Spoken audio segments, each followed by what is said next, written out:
Morning, welcome back to my channel. তো আপনারা সবাই কেমন আছেন? আশা করি সবাই খুব ভালো আছেন। তো আজকে একটা নতুন ব্লগে আমি আপনাদের সবাইকে স্বাগত জানাই। এখন বাজছে ঠিক 11:25।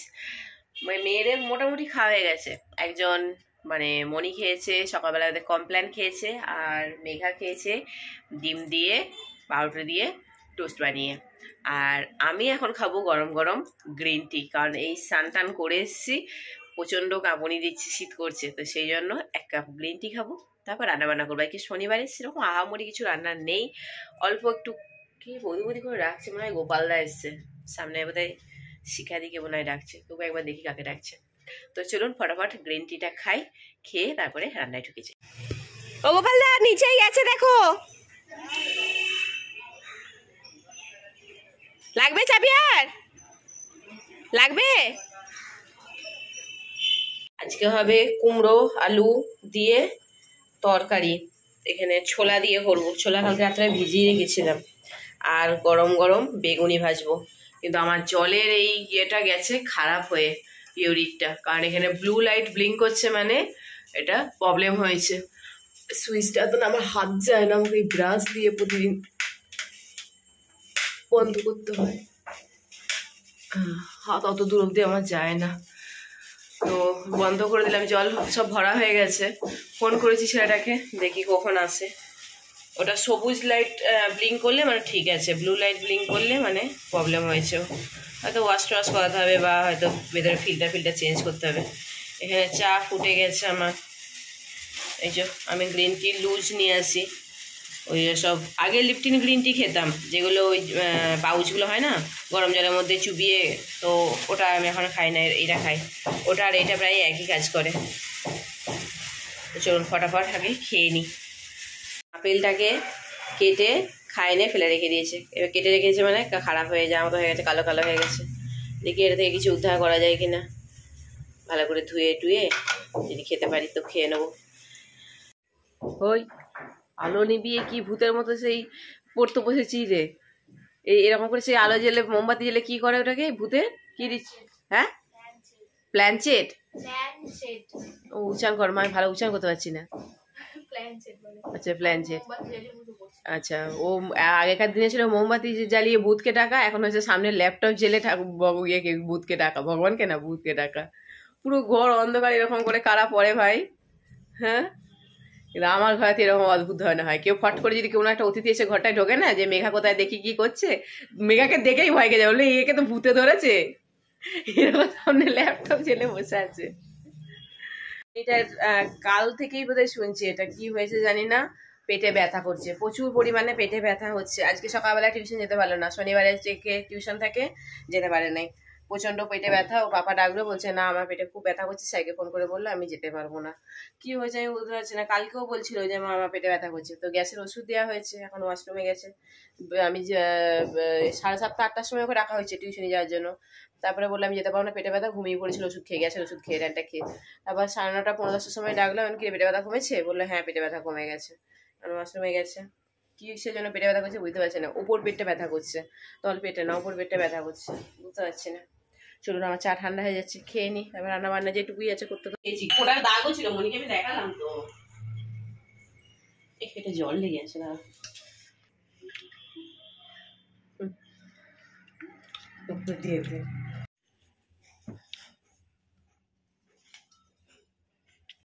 ওই কেকটা কেমন খেতে? এই কেকটা আমরা সবাই খুব ভালোবাসি, বলে বাবা। 80 টাকা দাম নেয়, কিন্তু কেকটা খেতে দারুণ লাগে। ভেতরে অনেক কিশমিশ, মোরব্বা, অনেক কিছু দেওয়া থাকে, দারুণ খেতে। মুন্ডাটা যদি ঘরে থাকে, হ্যাঁ, তাহলে আমাকে একদম নেতাকানির মতো আপনারা সবসময় দেখতে পাবেন, পরিপাটি দেখতে পাবেন না। কেন বলুন তো? এতক্ষণ আমার গায়ের উপরে উপরে ধস্তাধস্তি করছিল, ধস্তাধস্তি মানে কোলে চাপবে, কোলে চেপে আদর খাওয়া এইসব। আর যদি সব না করি, একদম চুল মূল একদম ছিঁড়ে কি অবস্থা। ও বাড়িতে থাকলে মানে আমাকে একদম যাতা অবস্থায় দেখতে পাবেন। এখন রান্না সবকিছু বলতে তো হবে তো একটা রান্না, সেও এখনো হয়ে ওঠে নেই। এই খেয়ে এবারে যাবো মা জননী খেয়ে, এখন পেট ঠান্ডা করে যদি পড়তে বসে, সেই ফাঁকে টুক করে রান্নাটা করে নেবো। ঠান্ডা লেগেছে, কথাগুলো কেমন খোনা খোনা শোনাচ্ছে। চলুন খেয়ে নি ফটাফট, হ্যাঁ, খেতে দারুণ এটা। ফাইনালি রান্না বসাতে পারলাম, কারণ মনি যদি বাড়িতে থাকে আমার সব কাজে দেরি হয়ে যায়। অবশ্য ও আমার সাথে একটু করে খেলা করে, মজা করে, কারণ ও দিদিকে এখন পাচ্ছে না তো, না কারণ দিদির তো পরীক্ষা, ও ওই রুমে দরজা বন্ধ করে পড়ছে, তো সেই জন্য ডিস্টার্ব করার জন্য ওর কাউকে লাগবে, তো সেই জন্য আমাকে চয়েস করে নেয়। আর এদিকে বেগুনি করব, বেগুনি এখন বাজারে। পিন্টুকে ফোন করলাম, পিন্টু বললো আমি বাড়ি যাওয়ার সময় নিয়ে যাবো, তবে ও আসবে তারপর সেই সুন্দর সুন্দর ড্রেস করে ছবি তুললে নেবে। তুই জামা মা এই রকম করবি, এই রকমটা বসে না মা, তুই শাড়িটা করবি তো, যা এই কদিন ধরে মুখে ফেস ওয়াশ গায়ে সামনে দিয়ে যা, বাবা বাবা আসছে, বাবা আসছে। ওই ঘরে মেঘা পড়তে বসেছিল, পড়তে পড়তে ওরও একঘেয়েমি লাগছিল, তো আমি এখানে মেঘা মনির পড়া ধরছিলাম, তো সেখানে মাঝখানে চলে এলো, এসে এখন গল্প করতে বসেছে। খানিকক্ষণ গল্প করলাম ওর সাথে, দিয়ে আমি তারপর বললাম কি তুই স্নানে যা। কিছুতেই স্নান করতে চায় না, দুই বোনে ঘরে থাকলে 2টো 3টে 4টের সময় স্নান করে, গরম জলে স্নান করবে, তাও টাইমে স্নান করে না, তাও ওদের ঠান্ডা লাগবে না, ওদের শরীর খারাপ মতো কাঁধে করবে। একে মনিটার পেটে ব্যথা করছে, বারবার তো আমি জল খাচ্ছি, আমার চিন্তা হচ্ছে। আর এখানে দেখো দুই বোন মিলে আমাকে ধরেছে, কীভাবে আমাকে দুজন মিলে টর্চার করে। দুজনে বাড়ি থাকলে আমার অবস্থা খারাপ হয়ে যায়। আমি এডিট করতে বসে দেখছি আমাকে পুরো পাগল বানিয়ে ছেড়ে দেয় এরা দুজন মিলে। কাদের বাড়িতে এরকম হয়, কাদের বাড়িতে মাকে এরকম করে টর্চার করে, আমাকে একটুখানি বলবেন তো কীভাবে দুজন মিলে আমাকে পুরো পাগলি বানিয়ে দেয়। আমি বললাম না, ওরা দুই বোনে বাড়ি থাকলে আমার অবস্থা খুব খারাপ হয়ে যায়। তো চলুন, আমাদের এরকম চলতেই থাকবে। পিন্টুকে বেগুন আনতে বলছি, অলরেডি 2টো বাড়িতে আছে, আমি বেসনটা মেখে রেখে দিয়েছি, পিন্টু আসলে গরম গরম ভেজে দেবো।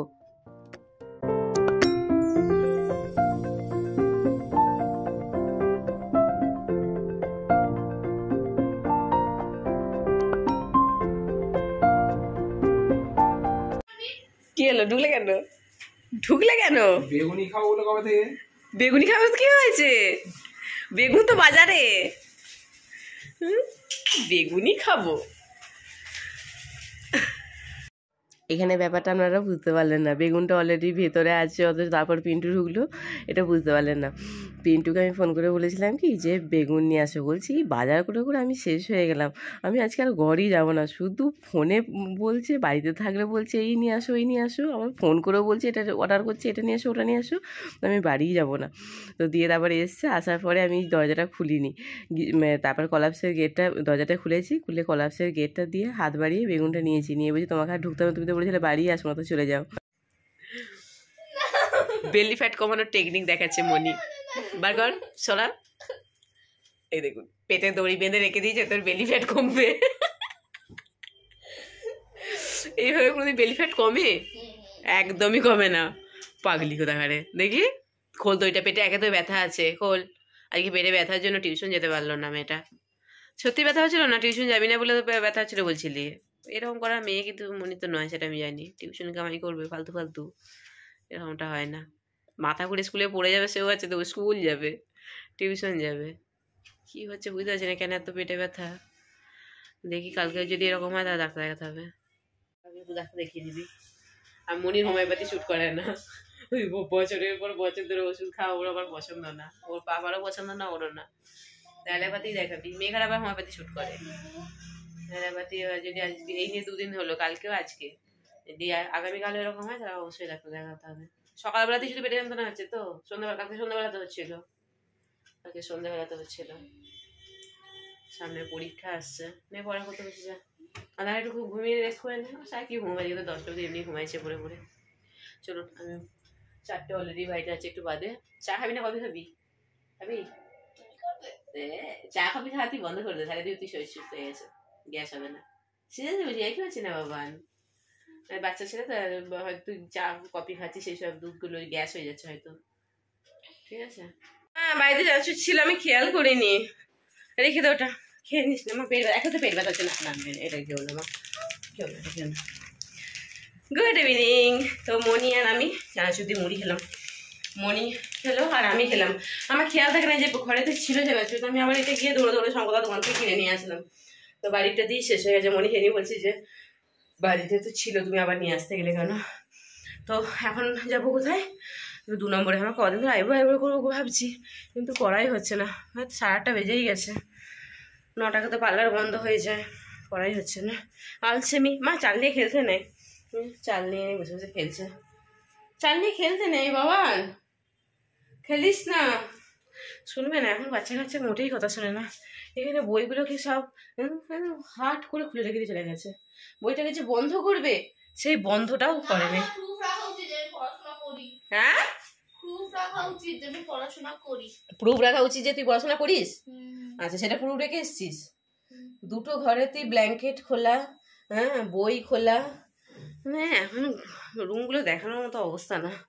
তো চলুন, ও একটু পড়াশোনা করুক, এই মাত্র পড়াই ধরছিলাম, এতক্ষণ বসে বসে ধরা হয়ে গেছে, এখন যাবো ধরুন।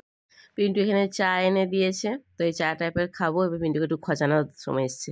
10টা বেজে গেছে, দোকান প্রায় বন্ধ হয়ে গেছে। পিন্টু ঝাঁপটা অর্ধেকটা নামিয়ে দিয়েছে। তখন এই হঠাৎ করেই কাস্টমারটা এসে, একটা ছেলে, ওই 20-21 বছর একটা ছেলে এসে বলছে, কাকু আমার একটা চশমা লাগবে, এমার্জেন্সি এক্ষুনি তোমাকে দিতেই হবে। তো সেই চশমাটা ওকে দিল। সব অলরেডি লাইট ফাইট অফ করা হয়ে গেছে। তারপর আমি আবার এখানে বসলাম। পিন্টু, দোকান বন্ধ হয়ে গেছে, ঝাঁপ নামবার সময় তোমার বিক্রি হলো, ওটা মেয়েদের খাবার নিয়ে যাওয়ার জন্য, টাকাটা দাও তাড়াতাড়ি। মেয়েরা এইমাত্র খাবার অর্ডার করলো, বিক্রির মতো লাগছে, হাতটা পাতলাম। দোকান থেকে আমরা বেরোতে যাব, তখন মেঘা ফোন করে বললো, মা কিছু আমাদের জন্য খাবার নিয়ে আসবে, খুব খেতে মন যাচ্ছে। আর ওদিকে না বাইরের খাবার খাওয়ানোটা অনেকটাই আমি বন্ধ করে দিয়েছি, কিন্তু তারপর আজকে ওদের কী মন গেছে, বললো খাবার নিয়ে আসবে। তো সেই জন্য ওদের জন্য মোমো এইসব নিলাম, কারণ মোমো খেতে খুব ভালোবাসে। আর পিন্টু বললো যে এখান থেকে ফুচকা খেয়ে নি চলো। আমি বললাম না, দুধ চা খেয়েছি, কারণ দুধ চা খাওয়ার পর যদি আবার ফুচকা খাই টক জল, তাহলে আর দেখতে হবে না, অম্বল করবে তো একদম, মানে অনিবার্য।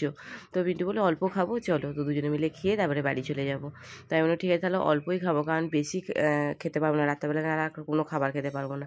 আর পিন্টু না মানে কি বলবো, ক্যামেরার সামনে আসতে একটু লজ্জা পায়, ও নিজেকে খুব একটা ক্যামেরার সামনে ফোকাস করে না। তো সেই জন্য ওকে আমি সামনে টেনে নিয়ে আসলাম। ও ক্যামেরার মানে পাশে দাঁড়িয়ে ছিল, বারে বারে সরে যাচ্ছে, বলছে আমরা খাচ্ছি সেটা দেখাতে কীরকম লজ্জা লাগে। লজ্জার কিছু নেই, তুমি সরে আসো। তো এখানে জাস্ট অল্প টাকার ফুচকা খেলাম, খেয়ে মেয়েদের জন্য খাবার নিয়ে এবারে সোজা বাড়ি। খাবারটা খেয়েছি, হাতটা কোথায় মুছবো, আমি একটা লাইট কালারের জামা পরেছিলাম, তো দাগ লেগে যাবে, আর রুমালও থাকে না। পিন্টু জামাতে আমি হাতটা মুছে নিলাম। পিন্টু বলছে যে তো দাগ হয়ে যাবে, আমি কিছু হবে না, সে তো কাচবো আমি, আর তা নাহলে ওয়াশিং মেশিন। তো চলুন, আমাদের মোটামুটি ফুচকা খাওয়া হয়ে গেছে। পিন্টু আরও দিতে বলছে, এমন না আর দিও না, কারণ আমি আর খাবো না। ফুচকা খেতে আমার খুব একটা ভীষণ ভালো লাগে না। পিন্টু আজকে খাবে বললে একসাথে, তাই জয়েন করলাম ওর সাথে, কিন্তু আমার খুব একটা ভালো লাগে না। তো চলুন, ব্লগটা এখানেই এন্ড করছি। যদি ব্লগে কিছু ভালো লাগে তাহলে প্লিজ একটা লাইক করবেন, আর যদি খারাপ লাগে তাহলে ডিসলাইক করবেন। তো আজকের মতো গুড নাইট, সবাই খুব ভালো থাকবেন, সুস্থ থাকবেন, আর জীবনটাকে খুব আনন্দ সহকারে কাটাবেন, কারণ দুঃখ সে তো থাকবেই জীবনের সাথে, ওটা অতপ্রতভাবে জড়িত আছেই।